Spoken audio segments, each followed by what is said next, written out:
बिहार प्रदेश की हालत, हालांकि राज्य सरकार कहती है कि प्रदेश में जिस तरह के जो लोग हमारे कामगार हैं, यहाँ से जो बाहर जा रहे हैं, उन्हें किसी तरह की जो है परेशानी नहीं होने दी जाएगी।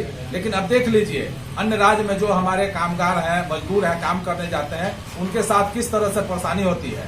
और यहाँ पर कई लोग हैं, अभी संयोगवश है पटना का जो ग्रामीण इलाका है मनेर, वहाँ के गाँव है, वहाँ के कई जो नौजवान है काम करने गए थे, चेन्नई गए थे, वहाँ पर उनके साथ परेशानी हुई है। और ये अभी हॉस्पिटल में पहुंचे इलाज कराने, यहाँ पर हम लोग भी पहुंचे हैं। देख लीजिए क्या इनके साथ समस्या हुई है। यहाँ पर जो बैठे हैं इनसे हम जरा पूछते हैं। जी बताएं, क्या नाम है आपका, कहाँ घर है? अच्छा, कहाँ गए थे, कब गए थे? चेन्नई गए थे 3 महीना पहले। किस लिए गए थे? काम करने के लिए। क्या काम था वहाँ? लेबर का काम करते हैं। अच्छा, किस कंपनी में? लेबर में, गिट्टी वाले में। अच्छा अच्छा, तो क्या हुआ आपके साथ, क्या घटना घटी? ड्यूटी करके जा रहे थे रूम पर, वहाँ पर कोई लड़का आया, हमको साथ में पैसा छेड़खानी करने लगा, पैसा मांगने लगा, मोबाइल छीनने लगा, नहीं देते तो चाकू निकाल के हमको घर में पकड़ लाया, गर्दन बजाएगा, सर पे मार दिया। अच्छा, फिर क्या, कैसे वहाँ क्या हुआ, इलाज कराए वहाँ? वहाँ से गए हम हॉस्पिटल में, वहाँ से हमको दूसरा हॉस्पिटल में रेफर कर दिया। अच्छा, वहाँ से 2 दिन हॉस्पिटल में रहे, तीसरा दिन हम वहाँ से हम नाम कटा के चले आए घर अपना। अच्छा, वहाँ जो है पुलिस को आपने सूचना दी या पुलिस आई थी? पुलिस आई थी हॉस्पिटल में, वो नाम पता पूछा, कैसे क्या हुआ नहीं हुआ, हम बताएं उसको, हम कैसे से हुआ, उसके बाद में हम चले आए। अच्छा, दोबारा पुलिस हमारे पास नहीं है, नहीं कुछ टेस्ट। अच्छा, तो फिर क्या मैंने घटनाएं जो घटी वहाँ पर, तो फिर जो भी बच्चे थे, जो लोग आते वो कैसे लोग थे, क्या करना चाह रहे थे आपके साथ? वो हमारे साथ में छीन छोड़ करना चाह रहा था, पैसा छीना चाह रहा था, मोबाइल छीना चाह रहा था। छीन लिए? हाँ, पैसा मोबाइल छीन लिया। तो फिर ये मारपीट? मारपीट कुछ नहीं हुआ। हाँ, हम क्या कर सकते हैं वहाँ पर, हमको कुछ मालूम ही नहीं वहाँ का लैंग्वेज। फिर आपको चोट कैसे लगी? वो चला दिया छुरा हमारे ऊपर। अच्छा, तो लोग बदमाश लोग था, छोटा मोड़ी करता था। पैसा नहीं चलिए, क्या नाम है आपका? हसीब। देख लीजिए हमारे रिश्ते हसीब जी, इनका कहना था कि चेन्नई गए थे काम करने, वहां से ड्यूटी के दौरान हम जब लौट रहे थे, इसके बाद कई लोग जो है वहां पर हमला किए और किसी तरह से हमारी जान बची है, इलाज कराया, वहां पुलिस को भी सूचना दी है। लेकिन उसके बाद ये अपने राज्य जो है बिहार लौटे हैं और अपने परिजनों से इस बात को सूचना दी है। इनके परिजन इनसे जानना चाहते हैं। जी बताएं, क्या हुआ था?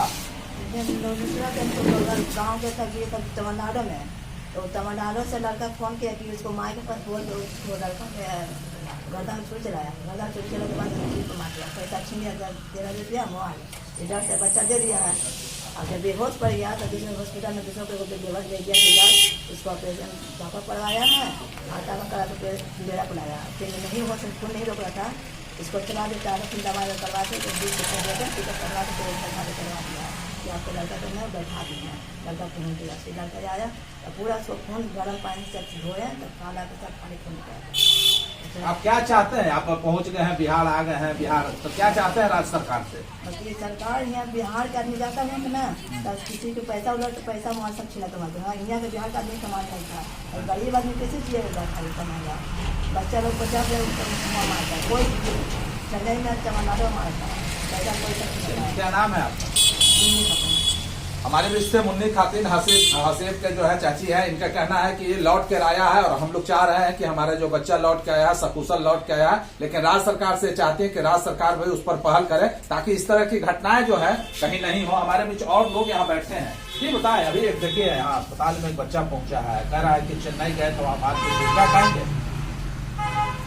गरीबी तो एक बहुत बड़ा श्राप है और गरीबी के जूझते हुए बिहार के कुछ आदमी इंसान अपने प्रदेश को छोड़कर दूसरे प्रदेश में कमाने जाते हैं। इस प्रदेश को भी चाहिए, अभी जातीय जनगणना हुई है, उसके अनुसार भी आंकड़ा निकाल लेना चाहिए कि कितना हमारे प्रदेश में परसेंटेज निकाल लीजिए कि कितना गरीबी है और उस गरीब के ऊपर ध्यान दिया जाए ताकि हमारे प्रदेश से दूसरे प्रदेश में पलायन न कर पाए। और वहाँ जाता है लोग गरीबी से जूझते हुए कमाने के लिए, अपने पेट पालने के लिए, अपने बच्चों को पालने के लिए, अपने समाज को देखने के लिए। और वहाँ जाने के बाद वहाँ के दबंग लोगों ने बिहारियों के साथ जो करतूत करते हैं, वहाँ की सरकार भी अनदेखा कर देती है और यहाँ की भी सरकार अनदेखा कर देती है। लोग कम पढ़े लिखे रहते हैं, थाना प्रभारी से मिलने से डरते हैं, कतराते हैं, पुलिस से नहीं मिलना पाते हैं, मिल जाते हैं। हॉस्पिटल में भी किसी तरह की जानकारी नहीं मिल पाती है, कहाँ रिसेप्शन सेंटर है, कहाँ टिकट सेंटर है, कहाँ क्या है, उन लोगों को पता नहीं चलती है। और लोग बाहर के लोग ध्यान नहीं देते हैं, कहीं ना कहीं भाषा भी समस्या है। और कहीं ना कहीं प्रॉब्लम ये है कि लोग हिंदी भाषी होते हैं, हिंदी केवल समझते हैं कहीं बांग्ला बोला जाता है तो कहीं उर्दू फारसी बोला जाता है, तो कहीं तमिल बोला जाता है, तो कहीं कर्नाटका में कुछ और भाषा होती है।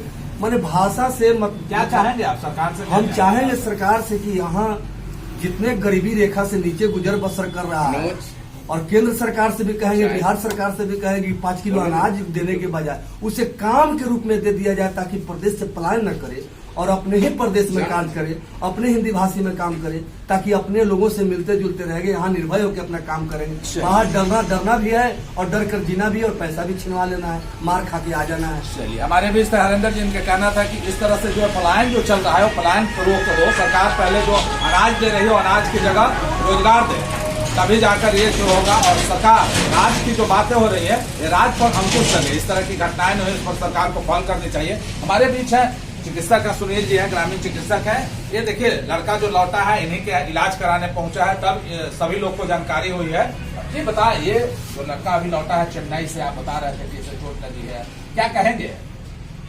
जैसे यहाँ बच्चा आया तो हमने पूछा कि कैसे क्या हुआ, तो बोला कि चेन्नई गई कमाने के लिए, तो वहाँ से लौट रहे थे, महीना मिला था और हमको पैसा भी छीन लिया, मोबाइल भी छीन लिया और चाकू से शायद हमला किया है बच्चे का, जैसा ओपिनियन है, बात है। तो हमारा ये कहना है सरकार से कि इतनी बड़ी हम लोग के बिहार की जनसंख्या रहते हुए हमारे यहाँ एक फैक्ट्रियाँ नहीं है, और बच्चे यहाँ से पलायन होकर के तमिलनाडु, चेन्नई, अन्य जगहों पर जाकर के काम करते हैं अपने परिवार के भरण पोषण के लिए, और इसमें सरकार कहती है कि भाई कुछ नहीं होता है, कुछ नहीं होता है, हमारे यहाँ का लेबर सब सुरक्षित है।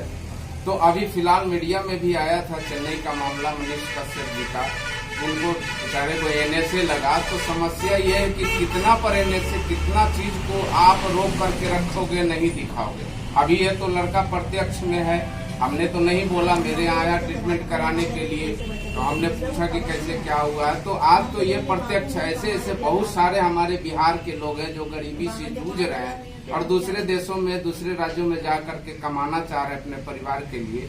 तो मैं ये सरकार से मांग कर रहा हूँ कि आप इस पर नजरअंदाज न करें और किसी की टीका टिप्पणी न करें, अपने बिहार पर ध्यान दें और अपने बिहार के विकास के लिए ध्यान दें, ताकि यहाँ पर रोजगार मिले और बच्चे लोग दूसरे राज्यों में न जाएं। हम सरकार से यही मांग करना चाह रहे हैं। चलिए, हमारे बीच तक ग्रामीण चिकित्सक का सुनील जी, इनका कहना था कि जिस तरह से घटनाएं घट रही है, घटनाएं पर रोक लगाने के बजाय आप वैसे लोगों पर कार्रवाई करते हैं जो उस बात को लाते हैं, और जो जिनके साथ जो दर्द घटना घटती है तो कहीं न कहीं अपनी बात को रखेंगे। लेकिन राज्य सरकार पहल करने के बजाय वो मामले को दूसरा मोड़ देती है, और इस वजह से इनका कहना है, एक ही शब्द में इन्होंने एक ही शब्द कहा है कि सबसे बड़ी चीज है कि जो राज्य सरकार जो है कम से कम अपने बात को ध्यान दे, जो पलायन हो रही है पलायन रुके, और रोजगार और शिक्षा की जो बात हो रही है, जो चर्चाएं होती है, रोजगार और शिक्षा पर विशेष ध्यान दे, तभी जाकर हमारा बिहार सरकार जो है, बिहार राज्य जो है आगे बढ़ेगा। पटना से नवीन कुमार।